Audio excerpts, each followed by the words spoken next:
तो रोज ऑफिसमध्ये खूप बिझी असतो. आईचा कॉल येतो. तो म्हणतो, आई वेळ नाही, उद्या बोलेन. आई शांत राहते, फोन ठेवते. दुसऱ्या दिवशी पुन्हा कॉल येतो. तो पुन्हा म्हणतो, आई काम खूप आहे, नंतर बोलेन. आई फक्त एवढंच म्हणते, ठीक आहे बेटा, नंतर कर. एका रात्री बहिणीचा फोन येतो. भाऊ, आई गेली. तुझ्या शेवटच्या कॉलची वाट बघत राहिली. तो सुन्न होतो. मोबाईलच्या स्क्रीनकडे बघत बसतो.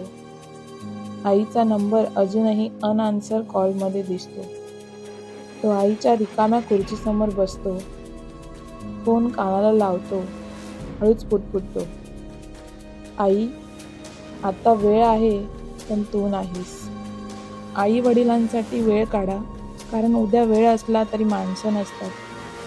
अशाच नवीन नवीन स्टोरीसाठी मीनाक्षी इन्स्पायरला लाईक, शेअर, सबस्क्राईब नक्की करा. धन्यवाद.